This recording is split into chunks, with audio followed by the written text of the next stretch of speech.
चलो बेटा, सब लोग स्क्रीन पे दिख रहे हैं। Very very good morning to all of you. And now let us begin the class. चलो स्टार्ट कर दे आज की क्लास।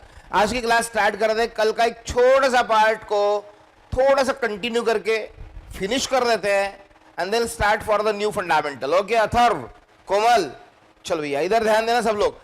कल का जो पढ़ा हुआ थोड़ा सा मैं कंटिन्यू कर रहा हूं। मान लो तुम्हारी ये एक्स वाई एक्सिस है बेटा, मान लो एक्स वाई एक्सिस है और तुम्हें मान लो ए से लेके तो बी तक जाना है, ए से लेके तो बी तक जाना है, ये एक्स वाई प्लेन में, ए से लेके तो बी तक जाना है एक्स वाई प्लेन में। एक्स वाई प्लेन समझ रहे हैं ना अभी? जैसे तुम जिस फ्लोर पे तुम्हारे घर की टाइल्स है वो तुम्हारा एक्स वाई प्लेन है, सीलिंग भी तुम्हारा एक्स वाई प्लेन है, लेफ्ट साइड का तुम्हारा कौन सा है? वाई जेड प्लेन है, बराबर है, वाई जेड। ये वाले साइड का भी कौन सा है? Y Z. मेरे पीछे का कौन सा है? X Z, X Z. और मेरे फ्रंट में की दीवार कौन सी है? X Z. ओके, इस तरीके से। सेजल वरवेटकर बोल रहे इमेज क्लियर नहीं है सर। बेटा सबको ये, तुम्हारे घर का नेट थोड़ा स्लो हो सकता है क्योंकि सबको क्लियर है बेटा। सो अच्छा नेट पैक खरीदो, ठीक है। सो इधर ध्यान दो अभी। सो ए और बी के बीच में आपको जाना है। देखो अगर आप एक्स वाई प्लेन में बैठे हो, एक्स वाई प्लेन में अगर आप मान लो कि नीचे बैठ गए अपने घर के टाइल्स में, नीचे बैठ गए, तो तुम्हारे घर का जो कॉर्नर बताया था मैंने ओरिजिन, तो तुम्हारे घर का जो कॉर्नर बताया था ओरिजिन, उस ओरिजिन से अगर निकलते हो और उस ओरिजिन से अगर निकलते और तुम अगर टाइल्स पे नीचे बैठ गए समझो जमीन पर, तो वहां तक पहुंचने के लिए कितने एक्सिस की जरूरत पड़ेगी? 2 एक्सिस की जरूरत पड़ेगी। 2 एक्सिस के अलॉन्ग डिस्टेंस ट्रैवल करने की जरूरत पड़ेगी या 3 एक्सिस के अलॉन्ग डिस्टेंस ट्रैवल करने की जरूरत पड़ेगी? बताओ, समझ रहे मैं क्या बोल रहा हूं? बहुत फास्ट बोल दिया मैंने, लेकिन बताओ अगर आप जमीन पे बैठ गए, नीचे अगर बैठ गए, तो वहां तक पहुंचने के लिए ओरिजिन से, कॉर्नर से आपको कौन से एक्सिस में ट्रैवल करने की जरूरत पड़ेगी? 2 या 3? यार भाई बहुत सही बात है भैया आदित्य। 2 एक्सिस की जरूरत पड़ेगी। जैसे ओरिजिन से कॉर्नर से निकलोगे, एक्स एक्सिस पे चलेगा टंग टंग टंग टंग टंग टंग टंग टंग टंग टंग टंग टंग टंग टंग टंग, और फिर ऐसा चलोगे नीचे जमीन पर डंग डंग डंग डंग डंग डंग डंग डंग डंग डंग। मतलब आपको 2 एक्सिस की जरूरत पड़ेगी। स्माइली एसिड, स्पेलिंग गलत हो गया, 2 एसिड लिखा तुमने। 2 एसिड की जरूरत नहीं भाई, हमको नहीं चाहिए एसिड वैसिड, हमको एक्सिस चाहिए। श्रावणी, सो एक्स एक्सिस वाई एक्सिस हो गया। लेकिन अगर मान लो कि पूरे तुम्हारे घर में, तुम्हारे हॉल में कोई चीज ऐसी लटक रही है ऊपर से नीचे, एक आधा बल्ब लटक रहा है, एक आधा मतलब मान लो कि कोई फ्लावर पॉट अगर कोई अगर चीज अगर लटक रही है, फैन लटक रहा है, तो उस हवा में पहुंचने के लिए, स्पेस में पहुंचने के, स्पेस देखो प्लेन अलग चीज है, प्लेन है ना एक जमीन या पूरा एक फ्लैट सरफेस, लेकिन स्पेस में पहुंचना है तो पहले एक्स एक्सिस पे आना पड़ेगा, फिर वाई एक्सिस पे जाना पड़ेगा और फिर जेड एक्सिस पे जाना पड़ेगा। 3 कोऑर्डिनेट की जरूरत पड़ेगी। अब मैं ऐसा एग्जांपल ले रहा हूं, स्पेस वाला ले रहा हूं कि प्लेन वाला ले रहा हूं। एक्स वाई एक्सिस लिए मतलब मैं प्लेन वाला ले रहा हूं। प्लेन 2 एक्सिस का बात चल रही है, मतलब मैं प्लेन में कुछ डिस्क्राइब कर रहा हूं। तो प्लेन में ये ए पॉइंट से लेके मान लो ये बी पॉइंट से जाना है, ए पॉइंट से लेके बी पॉइंट पे जाना है। तो ए पॉइंट से बी पॉइंट पे हो सकता है तुम ऐसा जा सकते हो, ऐसा जा सकते हो। मतलब ये तुम्हारा क्या होता है मालूम है आपको? ये डिस्टेंस हुआ, पहले ही बता चुका। लेकिन शॉर्टकट मारा initial position to final position, अगर शॉर्टकट मारा, अगर आप शॉर्टकट मारते हो तो शॉर्टकट को क्या बोलते हो आप? डिस्प्लेसमेंट बोलते हो। शॉर्टकट को क्या बोलते हो आप? डिस्प्लेसमेंट बोलते हो, बराबर है। तो ये डिस्प्लेसमेंट का आंसर अगर मुझे निकालना, उसको मैंने डेल्टा आर बोला था, याद है? डेल्टा आर बोला था। ये डेल्टा आर अगर मुझे निकालना है तो पहले यहां से यहां तक ज्वाइन करना है, ये R1, ये R1 ज्वाइन करना है यहां से यहां तक ओरिजिन से, और यहां से यहां तक ये ओरिजिन से R2 ज्वाइन करना है, R2 भी ज्वाइन करना है, R1 भी ज्वाइन करना है। वेक्टर R1 और ये वेक्टर क्या बोला था? R2 बोला था। ये वेक्टर R1 वेक्टर R2 बोला था। और अपने को ये R2 वाले वेक्टर में से R1 वेक्टर माइनस करना है, मतलब आपको ये वाली वैल्यू मिल जाएगी। मतलब मान लो इसके कोऑर्डिनेट अगर मान लो 2 3 5 है और इसके 3 7 8 है, इसके 2 3 5 है कोऑर्डिनेट, ये एक्स वाई जेड कोऑर्डिनेट, और इसके 3 5 7 है।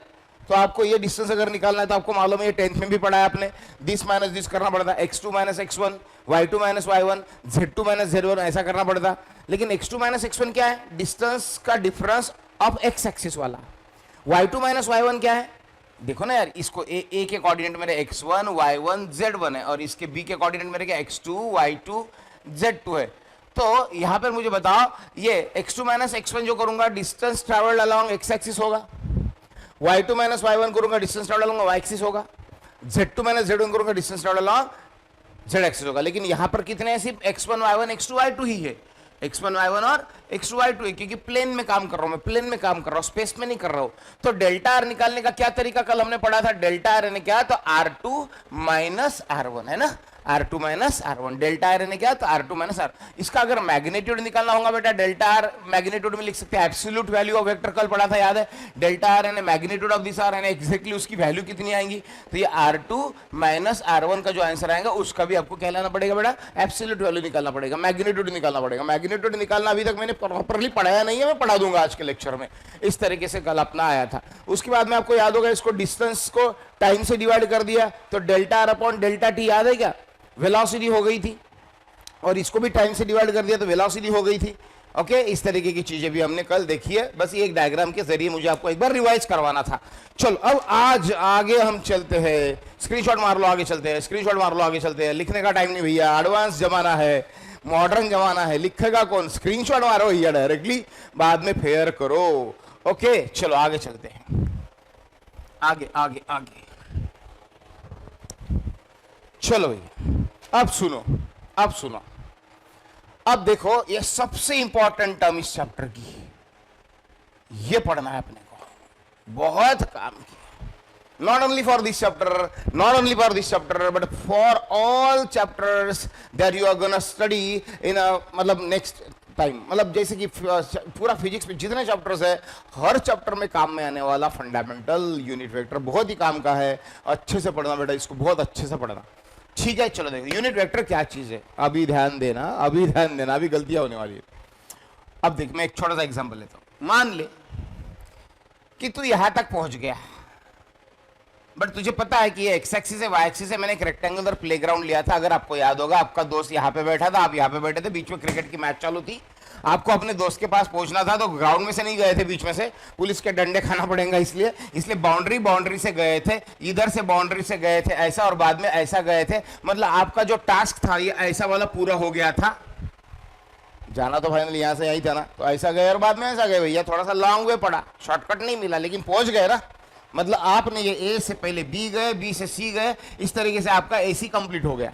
ट्रायंगल लॉ याद है, triangle law A B plus B C is equal to A C, A B plus B C is equal to A C, इस तरीके से ट्रायंगल लॉ, और ये ध्यान में रखना, बहुत क्वेश्चन आते हैं इसके ऊपर, छोटे छोटे एमसीक्यूज आते हैं, A B plus B C is equal to A C, ये दो साइड जो टेकन इन ऑर्डर बोला था, टेकन इन ऑर्डर याद होगा, टेकन इन ऑर्डर, और ये उसके अपोजिट ऑर्डर, देखो A B plus B C is equal to C A नहीं, A B plus B C is equal to C A नहीं, A B plus B C is equal to C A नहीं, C A का उल्टा A C, A C, A B plus B C, A B plus B C is equal to C A नहीं, A C उल्टा, these are two in same order, a b plus b c are in same order, but ca is not correct answer, ac is correct answer, that's why it is taken in opposite order, मतलब resultant of these two vector, मतलब मैं बोलूं कि ab plus bc, resultant of this two vector, मतलब A B plus B C is equal to क्या, A B plus B C is equal to क्या, C A नहीं रे बाबा, सी A नहीं, ए सी, ये हो रहा तुम्हारा ट्रायंगल लॉ, इसके पहले इसके और बात कर चुके, ये ट्रायंगल लॉ और ये पैरेललोग्राम लॉ दोनों भी चलता है, बता चुका हूं सब ये, मतलब किसी दो वेक्टर का रिजल्टेंट निकालने के लिए ट्रायंगल लॉ भी चाहिए, चलता है, और पैरेललोग्राम लॉ भी चलता है। सारी चीजें ध्यान में रखो, सारी चीजें ध्यान में रखो, धीरे धीरे धीरे धीरे खराब हो जाएगा, पेन देना। तो ये हो गया। अब इधर देख, अगर मान लीजिए 4 मीटर है और ये मान ले 3 मीटर है, मतलब तुम तेरे दोस्त के पास पहुंचने के लिए, तेरे दोस्त के पास पहुंचने के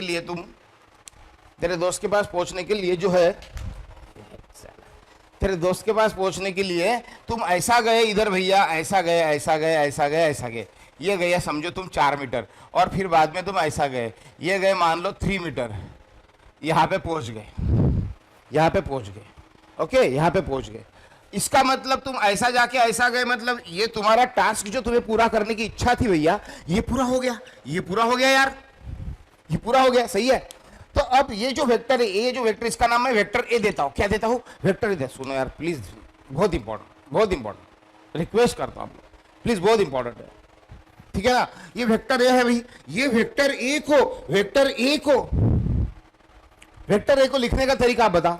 टेलर नाप लेता है, पहले नेक का लेता है 3n लिख के रखता है, फिर आर्म का लेता है 2a लिख के रखता है, स्टमक का लेता है तो वहां पे 5s लिखता है। वैसा मुझे बोल 4 ऐसा गए 3 ऐसा गए, तो ये वेक्टर लिखने में कैसा आएगा, बोल आई जे के पता है तेरे को, आई जे के पता है, एक्स वाई जेड के लिए क्या नाम रखे, आई जे के, एक्स को कौन रिप्रेजेंट करेगा आई, वाई एक्सिस को कौन रिप्रेजेंट करेगा जे, और जेड एक्सिस को कौन रिप्रेजेंट करेगा के। तो बोल आईजेके के फॉर्म में बोल, आईजेके के फॉर्म में बोल, बोल आईजेके के फॉर्म में। Yes, very good very good very. बेटा चेतन क्या क्या लिख रहा है रे बाबा, तो मल्टीप्लिकेशन का सिंबल है कहते हैं। अच्छा नहीं लिखना बेटा मल्टीप्लिकेशन का सिंबल वगैरह, सीधा सीधा। नीलमयंक वेरी गुड, एकदम परफेक्ट लिखा नीलमयंक। यशमिन ने एकदम परफेक्ट लिखा, बहुत बढ़िया। और आदित्य ने परफेक्ट लिखा, बहुत बढ़िया। बहुत सिंपल है यार, 4i, क्योंकि x axis, y axis, z axis, इनको रिप्रेजेंट करने वाले यूनिट वेक्टर बोला था मैंने कुछ, वो यूनिट सब बताता हूं। आई जे के, कैप के साथ, कैप के साथ। अब कैप वैप का सिंबल तुम अगर मोबाइल से टाइप नहीं कर पा रहे हो तो छोड़ो। एक बच्चे ने तो बहुत बढ़िया लिख दिया, अश्मित ने पूरा कैप वैप लिख के दे भेजा, ठीक है ना। सो हर्षा इधर ध्यान दे बेटा, हर्षा इधर ध्यान दे, हर्षा इधर ध्यान दे। 4i + 3j, 4i + 3j हो गया मेरा वेक्टर, ये बन गया। तो वेक्टर को ऐसा लिखा जाता है। अब देख भैया समझने की बारी अब आएगी, समझने की बारी अब आएगी। ये 4i + 3j हो गया, ओके। अब ये यूनिट वेक्टर क्या होता है? तो इस वेक्टर ए का यूनिट वेक्टर कौन होता है? पहले तो यूनिट वेक्टर की छोटी सी प्यारी सी पिल्लू सी डेफिनेशन बताऊंगा, पिल्लू सी डेफिनेशन बताऊं। यूनिट वेक्टर का डेफिनेशन है a vector whose magnitude is 1। हो गया सर, बताओ ना डेफिनेशन। अबे डेफिनेशन खत्म हो गई डेफिनेशन खत्म हो गई। A vector whose magnitude is 1, खत्म। एक लाइन में डेफिनेशन खत्म, इतनी सी पिल्लू सी डेफिनेशन है। A vector whose magnitude is 1, vector whose magnitude is 1 मतलब मान ले कोई अगर वेक्टर है, देखा ऐसा है फोर्स वेक्टर, ये फोर्स वेक्टर है। अगर ये फोर्स की वैल्यू कितनी है 1 न्यूटन, तो उस 1 न्यूटन को रिप्रेजेंट करने वाला जो वेक्टर होगा उस वेक्टर को बोलते हैं उस फोर्स का यूनिट वेक्टर। अगर मान ले ये वेलोसिटी की वैल्यू है 1 मीटर पर सेकंड, इस 1 मीटर पर सेकंड ऐसा भी रह सकता है, ऐसा भी रह सकता है, ऐसा, क्योंकि पता नहीं यार डायरेक्शन कौन सी है। फोर्स का भी हो सकता है डायरेक्शन ऐसा हो, ऐसा हो, ऐसा हो, ऐसा हो। तो ये डायरेक्शन तो देना ही पड़ेगा वेक्टर बोला तो, बट उसका मैग्नीट्यूड कितना होना चाहिए 1 न्यूटन। जिस फोर्स का, जिस वेक्टर का मैग्नीट्यूड 1 रहता है, 1 यूनिट यूनिट यूनिट 1, उस वेक्टर को बोलते हैं उस क्वांटिटी का यूनिट वेक्टर। मतलब कोई वेक्टर है जिसकी वेलोसिटी की वैल्यू 1 मीटर पर सेकंड है, तो बस हो गया, वो उसका यूनिट वेक्टर हो गया। तो मैं अभी बोल रहा हूं कि ये जो वेक्टर है, ये वेक्टर ए, ये वेक्टर ए है। इस वेक्टर ए का भैया यूनिट वेक्टर कितना रहेगा, कैसा रहेगा? दिखने में स्मार्ट रहेगा, अच्छा नहीं रहेगा? रहेगा अच्छा। सो सुनो इधर, सुनो सुनो सुनो सुनो। अगर ये वेक्टर ए है, ए है, ए है, इसका यूनिट वेक्टर लिखने का तरीका क्या होता है? इसका यूनिट वेक्टर लिखने का तरीका होता है, इसका यूनिट वेक्टर लिखने का तरीका होता है स्मॉल लेटर। अगर एक कैपिटल वेक्टर ए है तो इसको लिखते स्मॉल लेटर से, इसको लिखते बेटा स्मॉल लेटर से, स्मॉल लेटर ए से। और उसको ध्यान में आना चाहिए करके ए नॉट भी लिखते हैं, क्योंकि ए और ए नॉट पढ़ेंगे तो पढ़ते समय ध्यान में आ जाता है कि अपन किसकी बात कर रहे हैं। मतलब अपने ऑर्डिनरी वेक्टर की बात कर रहे हैं कि यूनिट वेक्टर की बात कर रहे हैं। अगर ये वेक्टर कोई बी होगा बी, तो उसके यूनिट वेक्टर को लिखने का तरीका ये बी नॉट कैप। जैसे इसको भी यूनिट वेक्टर लिखने का तरीका a nought cap, a nought cap. अगर कोई वेक्टर अगर मान लो सी है, उसका यूनिट वेक्टर लिखने का तरीका है सी नॉट कैप। मतलब ये कौन सा लेटर? Capital letter. ये कौन सा? Small letter. Capital small, capital small. पहले तो इतना ध्यान सर, लेकिन यूनिट वेक्टर है क्या सर? अरे भैया समझेगा, धीरे धीरे धीरे धीरे, आराम से चलो, आराम से चलो, सब समझेगा।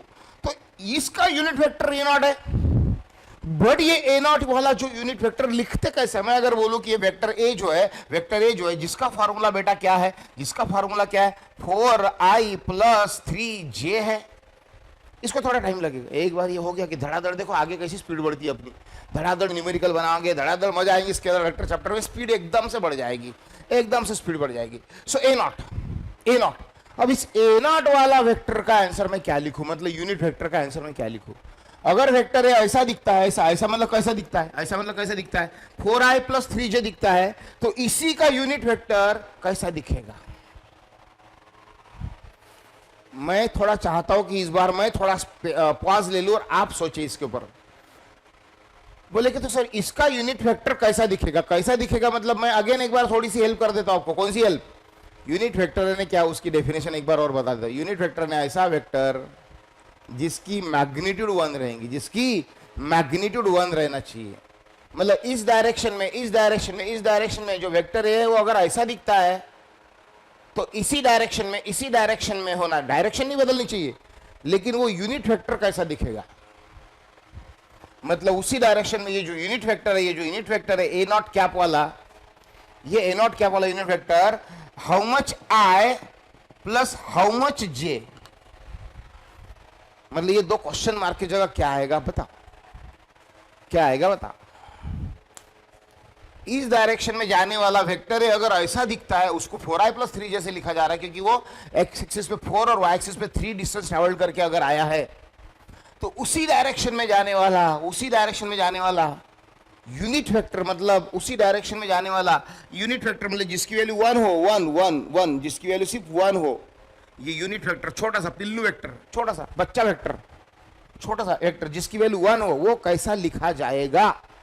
अलग अलग बच्चों के अलग अलग आंसर आ रहे हैं, लेकिन मैं कोई उसके ऊपर कमेंट नहीं करूंगा। जिन्होंने सही लिखा सही रहने दो, जिन्होंने गलत लिखा गलत रहने दो, नहीं तो आपको एक दूसरे के आंसर मालूम पड़ जाएंगे, आप अपना दिमाग लगाना बंद कर दोगे, इसलिए मैं कुछ नहीं बोलूंगा। आप देखो क्या करना है, मैं लगे तो और 2 मिनट रुकता हूं, जिसका सही आंसर आ जाएगा मजा आ जाएगा। यानी यूनिट वेक्टर एग्जैक्टली किसे बोलते हैं तुमको समझ में आ जाएगा। ओके चलो देखो, ट्राई करो। स्माइली का भी आंसर आया। वैदेही बेटा, वैदी, नीलमयंक, स्माइली, मेरे प्यारे प्यारे बच्चों, भगवान से प्लीज प्रार्थना करो जल्दी फिजिकल क्लास शुरू है और आप मेरे सामने से प्यारे प्यारे बच्चे आके बैठे क्लास में और मैं मस्त पढ़ाऊं उनको। यशविन, श्रावणी, हाँ श्रावणी बोल, श्रावणी बोल रही सर क्या बेटा आंसर दे, आंसर दे बेटा। वैदी चलो भाई, अरे यार इसका अगर ए वेक्टर अगर इस डायरेक्शन का ऐसा दिखता है, ऐसा, इसी डायरेक्शन का यूनिट वेक्टर कैसा दिखेगा, क्या दिखेगा, how much i plus how much j रहेगा। और ये सोचने के लिए आपको मैं अगेन एक बार हिंट दे रहा हूं, यूनिट वेक्टर उसे बोलते हैं जिसकी मैग्नीट्यूड 1 रहती है। यानी अगर फोर्स को ये रिप्रेजेंट करने वाला होगा यूनिट वेक्टर, फोर्स को ध्यान से सुनो अगर नहीं समझ रहा है तो, अगर फोर्स को रिप्रेजेंट करने वाला, पूनम ध्यान से सुनो बेटा, फोर्स को रिप्रेजेंट करने वाला होगा यूनिट वेक्टर। अश्मित तूने सही कर दिया, मैं खुश हो गया, खुश हो गया बेटा, मैं खुश हो गया, अश्मित खुश हो गया।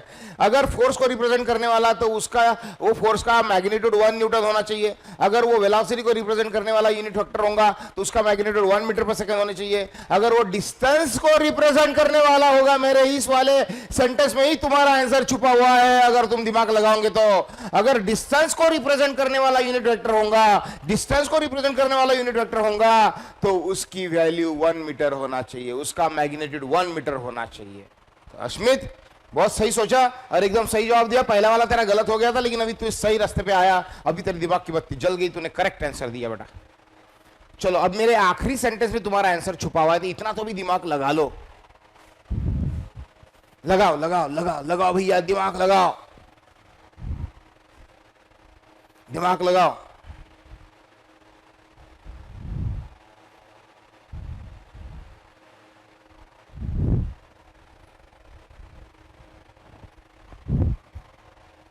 दिमाग लगाओ, दिमाग लगाओ, लगाओ भैया दिमाग। अरे यार दिमाग ही नहीं लगा रहे। ये सब डिस्टेंस से रिलेटेड खेल चालू है, ना फोर्स है ना वेलोसिटी है। ये 4 मीटर, ये 3 मीटर, ये कितना मीटर, ये कितना मीटर, ये कितना मीटर, हाँ ये 5 मीटर, ये 4 और ये 3। तो पाइथागोरस थ्योरम की अगर मैं बात करूं तो यह है तुम्हारा 5 मीटर 5 मीटर 5 मीटर। तो भैया 5 मीटर को रिप्रेजेंट करने वाला वेक्टर, 5 मीटर को रिप्रेजेंट करने वाला वेक्टर सेजल, 5 मीटर को रिप्रेजेंट करने वाला वेक्टर अगर 4i + 3j है तो उसी डायरेक्शन में 1 मीटर को रिप्रेजेंट करने वाला वेक्टर में, या 1 मीटर को रिप्रेजेंट करने वाला वेक्टर कैसा रहेगा। अरे सिंपल छोटी सी 7th 8th 9th या फिर 4th 5th स्टैंडर्ड का न्यूमेरिकल है भैया, छोटा सा। अगर 5 पेन 20 रुपए के तो 1 पेन कितने का, बोलो बोलो बोलो बोलो बोलो। सर क्या पूछ रहे सर, मजाक तो नहीं कर रहे, छोटे बच्चे थोड़ी दे। अरे भैया 5 पेन 20 रुपए के तो 1 पेन कितने का, 5 पेन अगर 20 रुपए के तो 1 पेन कितने का, बोले सर 4 रुपए का। कैसा आया बेटा 4? यशपिन कैसा आया बेटा 4? तूने पूरे कीमत को पेन के 5 से डिवाइड कर दिया होगा, तो तेरा आंसर 4 आया। उसी तरीके से अगर ये जो वेक्टर है 4i प्लस 3j, वो कितना मैग्नीट्यूड इंडिकेट करता है? 5 मीटर। ये जो लाइन है, ये जो लंबाई है, ये जो लेंथ है इस वेक्टर की, वो कितने मीटर? 5 मीटर। मतलब ये वेक्टर की मैग्नीट्यूड 5 मीटर है। तो उसी डायरेक्शन में जाने वाला 1 2 3 4 5 मीटर लेंथ, 1 2 3 4 5 मीटर, 1 2 3 4 5 मीटर है। तो उसी डायरेक्शन में जाने वाला 1 मीटर के लेंथ को रिप्रेजेंट करने वाला वेक्टर कैसा रहेगा? 1 मीटर के लेंथ को रिप्रेजेंट करने वाला वेक्टर कैसा रहेगा? तो भैया उस टोटल वेक्टर को उसी के मैग्नीट्यूड से यानी 5 मीटर से डिवाइड कर दो। यानी unit vector A nought cap अगर आपको निकालना होगा, तो उस वेक्टर ए को उसी के मैग्नीट्यूड से, ये उसी के एब्सोल्यूट वैल्यू से डिवाइड करो। मतलब a nought cap is equal to 4i plus 3j, जो वाला वेक्टर था तुम्हारा ये 4i प्लस 3j, उसको उसी के मैग्नीट्यूड से यानी 1 2 3 4 5 मीटर से डिवाइड कर दो। अगर 5 मीटर से डिवाइड कर दूंगा तो a nought cap is equal to 4/5i और ये 3/5j डिनोमिनेटर डिस्ट्रीब्यूट कर दिया, तो a nought cap is equal to 0.8i 0.8i plus 0.6j इस तरीके से आएगा। 0.6j इस तरीके से आएगा और ये हो गया तुम्हारा unit vector along this direction. मतलब 5 मीटर को ऐसा लिखा जाता है, तो उसी के डायरेक्शन में सिर्फ 1 मीटर को कैसा लिखा जाएगा? तो इसको इसी के मैग्नीट्यूड से मैंने डिवाइड कर दिया, यानी डायरेक्शन भी मेरी वही रही, उसकी डायरेक्शन भी वही रही, और इसकी वैल्यू कितनी होंगी? इसकी वैल्यू कितनी होंगी? 1 मीटर होंगी। इसकी वैल्यू 1 मीटर होंगी। देख सुन ले, 4 और 3 का पाइथागोरस अगर 5 आता है, मतलब वो हाइपोटेन्यूस, यानी इन दोनों की मैग्नीट्यूड 5 बनती है। सो देखो ना, ये अब देखो, ये i है और ये j है, ये i है और ये j है, ये i है और ये j है, मतलब ये i और ये j, मतलब ये x एक्सिस और y एक्सिस कितनी है? x एक्सिस कितनी है?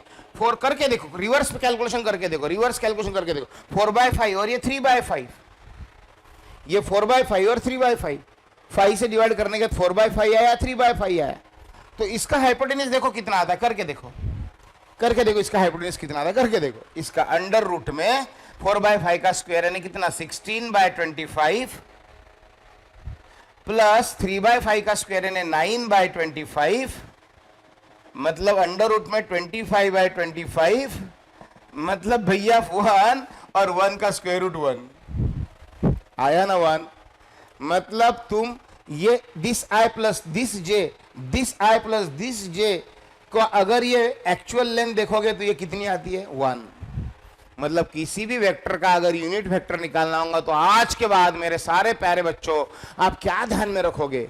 अगर किसी भी वेक्टर का अगर यूनिट वेक्टर निकालना होगा, किसी भी दिए हुए वेक्टर का अगर यूनिट वेक्टर निकालना होगा, तो क्या करोगे? उसी वेक्टर को उसी के मैग्नीट्यूड से डिवाइड कर दोगे, तब जाके वैल्यू जो निकलेगी वो 1 के लिए निकलेगी, 1 के लिए। अगर ये वेक्टर 5 मीटर को रिप्रेजेंट कर रहा था तो इसको हमने 5 मीटर से डिवाइड कर दिया, तो आने वाला जो ये आंसर आया इसको 5 से डिवाइड कर दिया, तो 4/5 3/5 जो आंसर आया ये 0.8 और ये 0.6 आंसर जो आया वो 1 मीटर को रिप्रेजेंट करने वाला आंसर आ गया अपने आप में। ध्यान में आ गया बेटा अनुश्री? ओके, ध्यान में आ गया। इस तरीके से यूनिट वेक्टर लिखा जाता है। तो आप पहले तो ना इसका पूरा स्क्रीनशॉट मारो। या ऐसा, unit vector of A is given by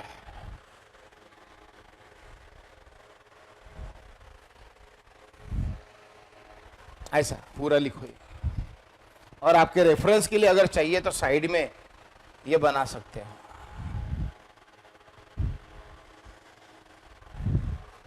ये बना सकते हैं। लिखो जल्दी भैया, लिखो। कुछ नहीं, एकदम सिंपल। आपको आज का पता चलेगा। किसी भी वेक्टर का यूनिट वेक्टर निकालना है भैया, किसी भी वेक्टर का यूनिट वेक्टर अगर निकालना है, उसी वेक्टर को उसी के मैग्नीट्यूड से डिवाइड कर डालो, उसी वेक्टर को उसी के मैग्नीट्यूड से डिवाइड कर डालो, तो आपको आपका यूनिट वेक्टर आपके हाथ में आ जाएगा, आपको मिल चुका रहेगा। ओके चलो ठीक है भैया, चलो ठीक है, चलो आगे चलते हैं, आगे चलते हैं। क्या गलत किया बेटा मैंने? नहीं ना, 4/5 यानी 0.8, 3/5 यानी 0.6। हाँ कोमल 0.8, 5 8 जा 40, 4/5 यानी 0.8, 0.8 नहीं 0.5 लिखा है, गलत है बेटा। 4/5 यानी कितना होता? 5 8 जा 40 यानी 0.8, और 3/5 यानी 5 6 जा 30 यानी 0.6। कोमल कोमल कोमल कुछ तो भी गलती हो रही, बराबर चेक करो। चलो मिटाओ, मिटाओ बेटा। चलो अब इधर ध्यान दो, स्क्रीनशॉट ले लिया, ले लिया, ओके मिटाओ क्या? अरे बात करते जाओ यार, शांत मत बैठो, अदरवाइज मैं भाग जाऊंगा क्लास के बाहर। ओके ओके चलो आगे चलते, आगे चलते, आगे चलते बेटा। अब सुनो, अब अगर मैं कुछ भी देता हूं यूनिट वेक्टर, एक इसका बी देता हूं, मैं इसको बोलता हूं कि 2i + 2j + 3k। हाँ अभी यहां पे आपको एक्सरसाइज है, find unit vectors of following vectors, find unit vectors of following vectors. एक, दूसरा C -3i -3j + 4k, और एक ले लेता हूं, टाइम पास ही करना है तो क्या कितने ज्यादा लेंगे यार। वेक्टर P, इसको लेता हूं -i -2j -3k, ऐसा। अब एक इंपॉर्टेंट बात, ये क्वेश्चन में जाने के पहले एक इंपॉर्टेंट बात है, इंपॉर्टेंट बात। अभी थोड़ी देर पहले जो वेक्टर ए था तुम्हारे पास, बहुत इंपॉर्टेंट बात सुनो, 4i + 3j, ये था तुम्हारा वेक्टर। मैंने बोला इसका यूनिट वेक्टर फाइंड करो, तो फिर आपने क्या किया? A0 कैप लिखा। A0 कैप यानी इसका यूनिट वेक्टर क्या रहता है? वेक्टर ए को उसी के मैग्नीट्यूड से, वेक्टर ए को उसी के एब्सोल्यूट वैल्यू से, वेक्टर ए को उसी के मैग्नीट्यूड से डिवाइड करना, वेक्टर ए को उसी के मैग्नीट्यूड से भैया डिवाइड करना, कर दिया डिवाइड। अब इधर ध्यान दो, इधर ध्यान दो, वेक्टर ए, ये वेक्टर ए था भैया तुम्हारा 4i + 3j था, सही है? 4i + 3j, सही है, समझ रहे हो? अब ये मैग्नीट्यूड ऑफ ए कैसा निकाला था मैंने, आपको याद होगा, ये 4 और ये 3 था, ये 4 और ये 3 था, मतलब ये वेक्टर ऐसा और ऐसा पहुंचा था, यहाँ पे ऐसा आ गया था, पर ये वेक्टर की एक्चुअल लेंथ जो थी तुम्हारी 5 थी, याद है? 3 4 और होगा तो ये 5 होगा, पर ये 5 आया कैसे? ये 5 कैसे आया? तो आपका this square plus this square का अंडर रूट करके आया, मतलब 4 स्क्वायर + 3 स्क्वायर करके ये 5 आया था। मतलब सिंपली आपको किसी वेक्टर का अगर यूनिट वेक्टर लिखना होगा, किसी वेक्टर का अगर आपको यूनिट वेक्टर लिखना होगा, बराबर क्लियरिटी चल रही है क्या कैमरा में? थोड़ा सा इधर में जो ऐसा लग रहा है कुछ ये स्क्रीन पे, मतलब नहीं वो तो कैमरा का होगा, इसका होगा, मोबाइल का होगा, चलो ठीक है। सो 4i + 3 अगर तुम्हारा ये वेक्टर होगा, वेक्टर उसका मैग्नीट्यूड लिखने का तरीका इधर ही इधर बता देता हूं, सुनो। उसका मैग्नीट्यूड अंडर रूट के अंदर इसका स्क्वायर प्लस इसका स्क्वायर, अंडर रूट के अंदर इसका स्क्वायर प्लस इसका स्क्वायर, मतलब वो आ गया बराबर 5, यानी 5 से डिवाइड हो जाएगा अपने आप, मतलब आपका A0 कैप आ जाएगा 4i + 3j cap, 4i cap 3j cap, और अपॉन में क्या आएगा देख, 16 + 9 यानी अंडर रूट ऑफ 25 आएगा, मतलब 4i + 3j, और अपॉन में क्या आएगा? तो 5 आएगा। तो फिर यहाँ पे A0 कैप की वैल्यू क्या आएगी? 4/5 आए + 3/5j, सो ऐसा आएगा। और इसको चाहिए तो कुछ बच्चे फिर कैसा लिख सकते हैं, कुछ बच्चे इसको कैसा लिख सकते हैं, 0.8i + 0.6j लिख सकते हैं। चलो चलो चलो चलो, बाद में स्क्रीनशॉट मारो, स्क्रीनशॉट मारो, कॉपी में नोट कर लेना ये कैसा सब किया हुआ है, तो कॉपी में नोट कर लेना कैसा किया है, तो ठीक है।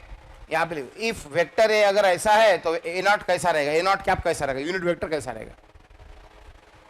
चलो ठीक है, चलो अश्मित, अब आगे ये सारे तीनों क्वेश्चन धड़ाधड़ धड़ाधड़ में सॉल्यूशन लिखता हूं, बिना तुम्हें पूछे, बिना टाइम पास के धड़ाधड़ तीनों के आंसर लिखता हूं, धड़ाधड़ तीनों के आंसर लिखता हूं।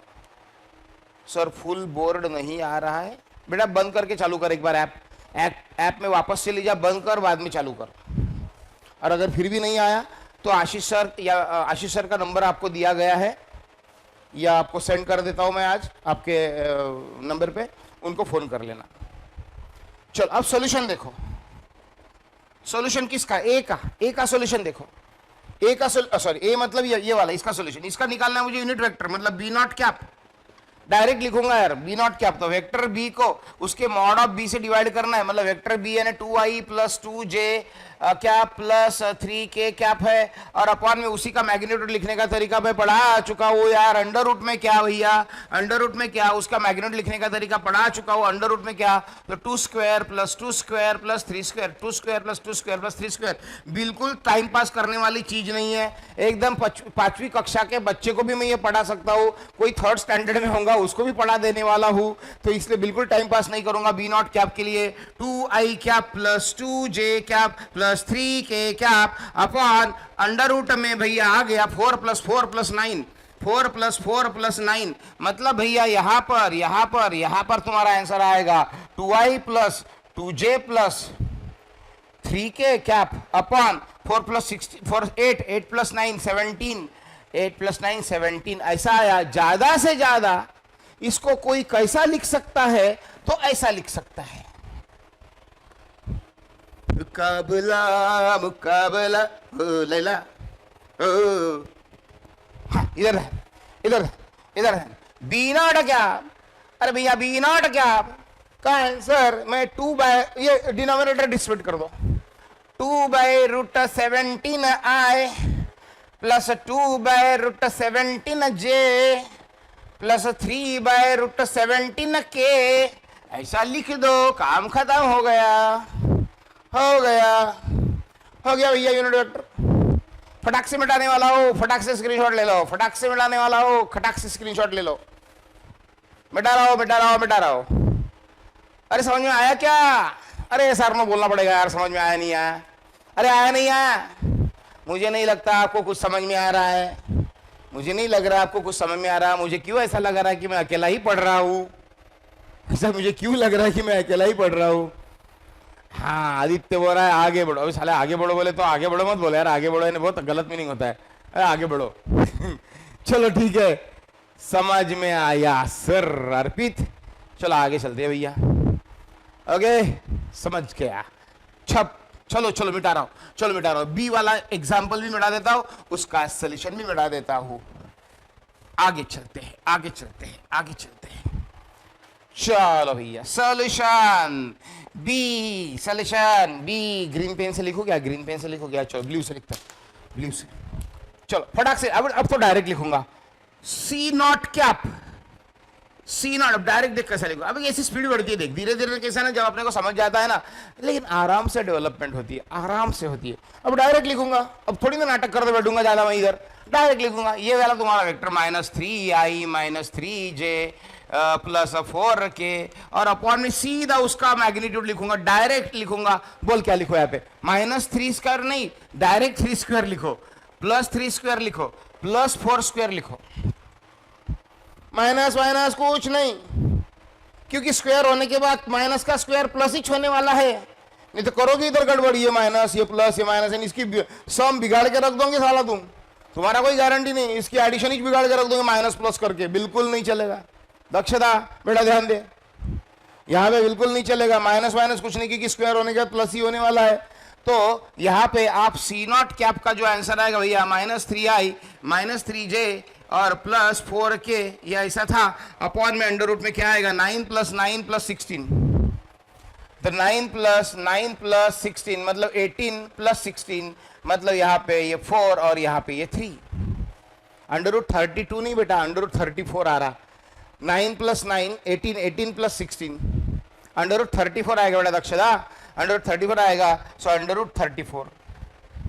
अब चाहिए तो उसको आप ऐसा लिखो अभी फाइनल आंसर उसका c nought cap is equal to -3 by root 34 i -3 by root 34 j cap plus 4 by root 34 k cap. हो गया, है क्या दम है क्या इसमें, कुछ दम है क्या फंडामेंटल में, पांचट है एकदम, पांचट एकदम झंडू क्वेश्चन। चल ठीक है भैया, आगे बढ़ते हैं, बढ़े क्या आगे। ओके चलो लास्ट वाला क्वेश्चन, स्क्रीनशॉट मार लिया, मैं होप कर रहा हूं स्क्रीनशॉट मार लिया आपने, मैं मिटा रहा हूं। अगर किसी को चाहिए तो रिकॉर्डिंग में जाके फिर से बैक जाके स्क्रीनशॉट ले सकते हो। कॉपी रेडी रखनी है। हाँ, किसी भी दिन तुम्हारे पे आफत आ सकती है, किसी भी दिन बच्चों को इंस्टीट्यूट में बुलाया जा सकता है, आप अपनी कॉपी लेके, कॉपी रेडी होना, मेरे को पहले बता रहा हूँ, कॉपी एकदम नीट एंड क्लीन रेडी होना, क्योंकि तुम्हारा यही सब कुछ रहने वाला है। अगर आगे जाके एग्जाम क्रैक करनी है तो कुछ नहीं बचेगा, बस कॉपी खोल के रिवीजन मारना है आगे, बुक का कोई आपको सपोर्ट नहीं मिलेगा बाद में। हाँ, जो आपने अपने हाथों से लिखा रहेगा वही सपोर्ट देने वाला, याद रखना मेरी बात। तीनों चारों जितने भी सब्जेक्ट मेरे यहाँ पढ़ रहे हो सबकी कॉपी रेडी होना, किसी भी दिन इंस्टीट्यूट में बुला के कॉपी रेडी रहनी चाहिए, चेक करने वाला हूँ। कल का होमवर्क दिया था, याद है कि नहीं? हाँ, कल का होमवर्क दिया था, वो होमवर्क रेडी रखो, वो भी देना है आपको, जो नंबर दिए थे उसके ऊपर भेजना है। अगर आपका नहीं पहुंचा होमवर्क आज, तो आज आपको फोन आ जाएंगे सबके कि होमवर्क कहाँ गया करके।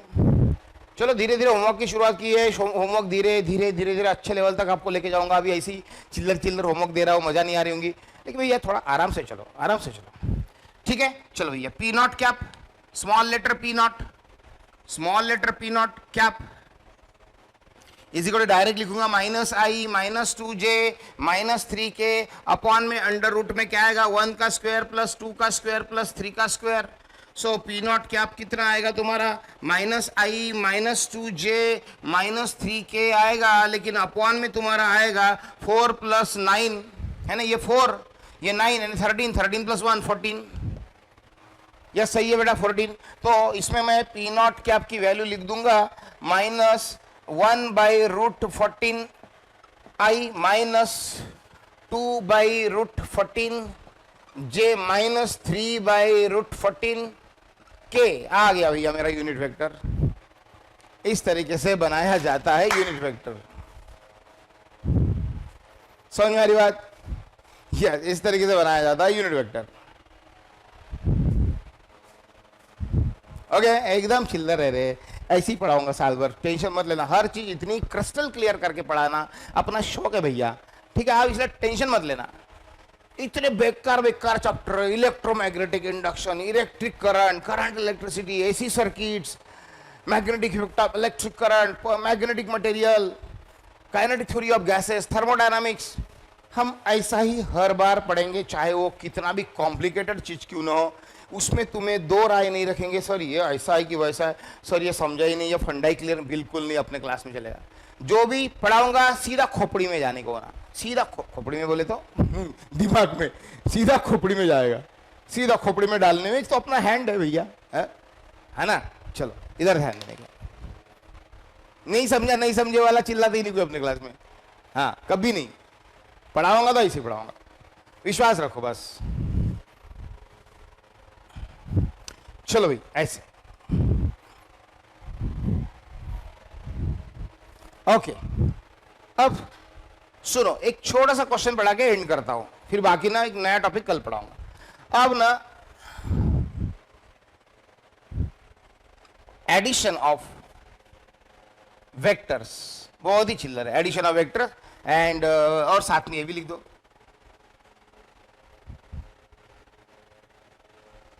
subtraction of vectors, addition of vector, subtraction of vector। Okay, ये चीजें क्या है, ये चीजें क्या है? सुनो, कुछ नहीं है। अगर मैं एक वेक्टर ए देता हूं, इसकी वैल्यू है 5i cap plus 3j cap plus 4k cap. Okay, ये ऐसी उसकी वैल्यू है, दक्षता ध्यान देना बेटा। हाँ, और एक वेक्टर भी है जिसकी वैल्यू है भैया 2i कैप प्लस मान ले कि 2j कैप प्लस प्लस ले ले, कुछ भी ले ले, माइनस ले ले, कोई फर्क नहीं पड़ता, माइनस 3k कैप। ऐसे दो वेक्टर है। तो इसको लेकर मैं एक साथ सारे क्वेश्चन लिख देता हूं, एक साथ। फाइंड ये दो vector, if a is equal to this and b is equal to this, find. पहला क्वेश्चन है फाइंड, पहला क्वेश्चन है a प्लस बी, दूसरा क्वेश्चन है a माइनस बी, तीसरा क्वेश्चन है a माइनस 2b। बस ऐसे कुछ क्वेश्चन है, ज्यादा लेने की जरूरत है, 5 हो जाएगा, बहुत बोर हो जाएगा। ऐसे ही सॉल्व करना है। तो कितना आसान है यार, ये कुछ भी नहीं है, पढ़ाने लायक नहीं है literally. Subtraction and addition of vector पढ़ाने लायक नहीं है। तो मैं आपको टाइम दे रहा हूं थोड़ा सा, आप देखो क्या होना चाहिए आंसर, टाइम दे रहा हूं। फटाफट निकालो, आ जाएगा ना। कितना आसान है यार। पहला वाला सॉल्यूशन आप भी करो मेरे साथ साथ, मैं भी लिख के रखता हूं। ए प्लस बी मैं अगर करता हूं ए प्लस बी, तो सिंपल सी बात है, ये दोनों को ऐड कर देना है। ऐड कर देना है तो ये मैं डायरेक्ट लिखूं, ऐड करना है तो 5 + 2 7i + 3 + 2 5j + 4 - 3 na + 1k, क्योंकि ये माइनस साइन है ना। आ गया? हाँ, आ गया। नीलमा अंक सही है, सही है। के कैप ये पहला हो गया। दूसरा a - b करना है। a - b अगर करना है तो क्या करोगे आप? 5i + 3j cap + 4k cap में से माइनस करोगे 2i cap + 2j cap - 3k cap minus करोगे भैया। सो माइनस करोगे तो 5i + 3j + 4k कैप में से माइनस साइन लगाना पड़ेगा। 2i cap - 2j cap + 3k cap, ये minus minus minus minus plus बाद में सॉल्व होगा। 5i और ये -2i मतलब 3i कैप, 3j - 2j मतलब +1j कैप, 1j कैप, 4 + 3 यानी 7k कैप। देख लो आपके आंसर कहीं गलत तो नहीं हो रहा है। ये पहला तो आपका आ गया था, ये तो आ गया आपका 317 अश्मित 317। पहला वाला क्या आया था? 751। पहला वाला क्या था? 751। सही है यार, सही है। अब लास्ट वाला क्या बोलता? a - ट्वाइस b करो बोलता। तो इसको करने के लिए 5i cap + 3j cap + 4k cap जो है वो, और -2 times of 2i cap + 2j cap - 3k cap, मतलब दिस -2 टाइम्स ऑफ दिस, ये 2 टाइम्स ऑफ दिस, ये दिस -2 टाइम्स ऑफ दिस कर लो। सो 5i cap + 3j cap + 4k cap -2 to 4i -2 to 4j +2 3 6k हो गया भैया। 5 + 5 - 4 1, 3 - 4 यानी -1, और 4 - 6 यानी -2k कैप। देख लो बराबर, देखो गलत मत होने दो यार। 5 - 4 यानी 1, 3 - 4 यानी -1, और 4 - 6 यानी -2। सिंपल है यार, छोटे बच्चों जैसा है, क्या पढ़ाने लायक भी नहीं है। मुझे तो पढ़ाते वक्त भी शर्म आ रही है।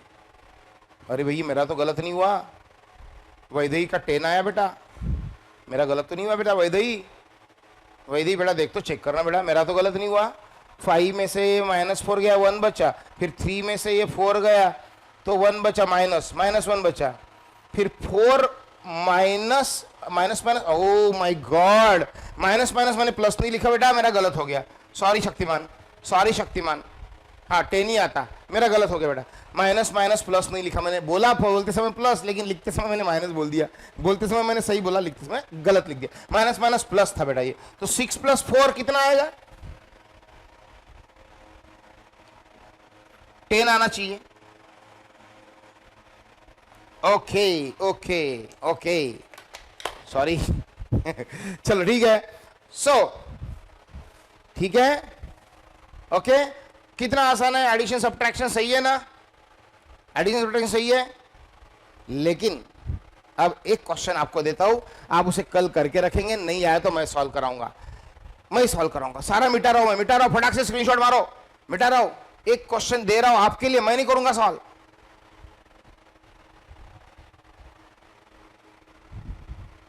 ओके बेटा, आयन नहीं समझा तेरा क्वेश्चन मुझे क्या? यशफिन सर सी में वेक्टर ए है, ये ए नहीं है ना?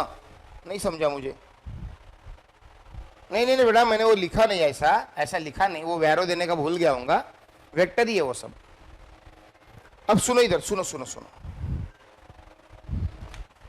यहां पे क्वेश्चन लिख रहा हूं। If a is equal to this and b is equal to this, if a is equal to this and b is equal to this, find C which when added to sum of A and B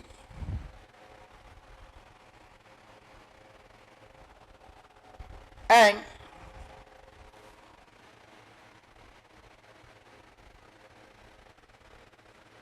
which when added to sum of A and B and then it should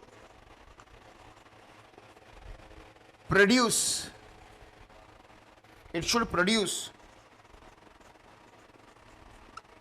unit vector along y axis. ये थोड़ा सा मैं ठीक करके देता हूं यार. ये find vector C such that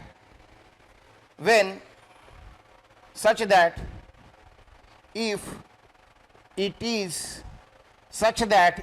it is added to sum of vector A and vector B, then it should produce unit vector along y axis. अच्छे से लिखो, फिर से लगे तो पढ़ता हूं. मैंने थोड़ा सा कंस्ट्रक्शन ऑफ सेंटेंस इधर उधर घुमा दिया भैया. अपन कुछ लर्न करके नहीं आते घर से. अपन क्वेश्चन वर्क पे बना लेते तो कभी कभी इधर उधर सेंटेंसेस हो जाते हैं. बट अभी सही लिखा मैंने. If vector A is this, vector B is this, then find vector C such that if it is added to, मतलब ये वेक्टर सी फाइंड करना है. ऐसा वेक्टर कि जो अगर आपने सम ऑफ ए और बी में ऐड कर दिया, सम ऑफ ए और बी के साथ अगर ऐड कर दिया तो उसका आंसर क्या आना चाहिए? Vector along unit vector along Y axis आना चाहिए. उसका answer unit vector along Y axis आना चाहिए. तो ऐसा वेक्टर आपको सी फाइंड करना है कि उसको ऐड करने से, इन दोनों के सम में ऐड करने से जो तैयार होने वाला जो रिजल्ट है वो unit vector along Y axis होना चाहिए. तो ये आपको घर में करना है. मैं इसको पढ़ाऊंगा इस तरीके के और भी क्वेश्चंस लूंगा, थोड़े से कॉम्प्लिकेटेड वाले कल. सो ठीक है, ओके बेटा.